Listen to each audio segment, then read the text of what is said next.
Welcome to my channel. ఈ వీడియోలో ఆంధ్రప్రదేశ్ రాష్ట్ర ప్రభుత్వ ఉద్యోగులకు, పెన్షనర్లకు ఇచ్చిన హామీలు అయినటువంటి పీఆర్సీ, ఐఆర్‌లపై సంచలనం అండి. పూర్తి వివరాలైతే వీడియోలో తెలుసుకుందాం. వీడియోని ఎక్కడే గాని స్కిప్ చేయకుండా ఎండ్ వరకు చూడండి ఫ్రెండ్స్. అప్పుడే ఇన్ఫర్మేషన్ పూర్తిగా అర్థమవుతుంది. వీడియో చూస్తున్న ప్రతి ఒక్కరు వీడియోకి లైక్ చేయండి. వీడియోని తోటి ఉద్యోగ, పెన్షనర్ మిత్రులతో అయితే షేర్ చేయండి. కొత్తగా మన ఛానల్ చూస్తున్నారు సబ్స్క్రైబ్ చేసుకోకుంటే వెంటనే మన ఛానల్ అయితే సబ్స్క్రైబ్ చేసుకోండి. దీని ద్వారా నేను చేసే లేటెస్ట్ వీడియోస్ అన్నీ మీ వరకు రీచ్ అవుతాయి. ఆలస్యం చేయకుండా వీడియోలోకి తెలుపుదాము. ఫ్రెండ్స్, ఇక విషయానికి వచ్చినట్లయితే ఉద్యోగ పెన్షనర్లకు ఇచ్చిన హామీలను వెంటనే అమలు చేయాలి. అధికారంలోకి రాగానే ఉద్యోగులకు అన్నీ చేస్తామని మాట ఇచ్చిన చంద్రబాబు బడ్జెట్‌లో మొండి చేయి చూపించారని వైఎస్ఆర్‌సీపీ ఉద్యోగులు, అలాగే పెన్షనర్ల రాష్ట్ర విభాగ అధ్యక్షుడు ఎన్. చంద్రశేఖర్ రెడ్డి మండిపడ్డారు. వైఎస్ఆర్‌సీపీ కేంద్ర కార్యాలయంలో పార్టీ ఉద్యోగులు, పెన్షనర్ల రాష్ట్ర విభాగ అధ్యక్షుడు ఎన్. చంద్రశేఖర్ రెడ్డి శుక్రవారం మీడియాతో మాట్లాడుతూ ఉద్యోగ పెన్షనర్లకు ఎన్నికల ముందు కూటమి ప్రభుత్వం ఇచ్చిన హామీల అమలుకు సంబంధించి బడ్జెట్‌లో కేటాయింపు చూస్తే మొండి చేయి చూపించినట్టే అనిపిస్తోంది అని అన్నారు. ఉద్యోగులకు రావాల్సినటువంటి రాయితీ, జీపీఎఫ్ లాంటివి దాదాపుగా 25,000 కోట్ల వరకు పెండింగ్‌లో ఉన్నాయి. వెంటనే అన్నిటిని కూడా చెల్లించాలని అయితే కోరారు.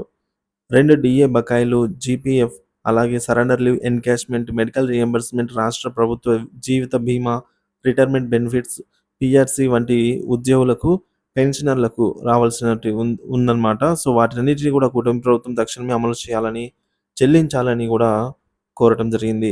జూన్ 1, 2023 నుంచి రావాల్సినటువంటి పీఆర్సీ, అలాగే ఐఆర్ 30% తగ్గకుండా అమలు చేయాలని, దసరా, దీపావళి సందర్భంగా డీఏ లేదా ఐఆర్ వస్తుందని ఉద్యోగులు ఎదురుచూశారు, కానీ నెరవేరలేదు.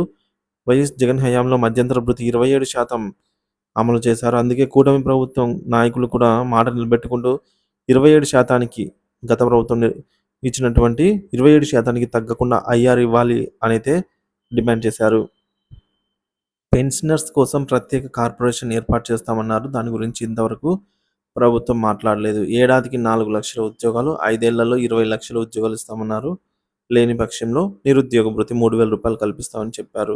ఈ హామీని తక్షణమే అమలు చేయాలని అడిగారు. సో, హామీ ఇచ్చినట్టుగానే విశాఖ స్టీల్ ప్లాంట్ ప్రైవేటీకరణ కాకుండా చూడాల్సిన బాధ్యత కూటమి ప్రభుత్వం మీదే ఉందని, 1,00,000 మంది ఉద్యోగుల జీవితాలైతే రోడ్డు పాలు కాకుండా కాపాడాలని అయితే ఈ మేరకు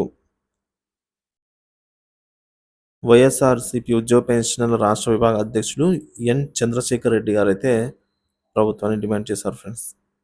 సో, దీనిపై మీ అభిప్రాయాన్ని కామెంట్ ద్వారా తెలియజేయండి. Thank you for watching this video.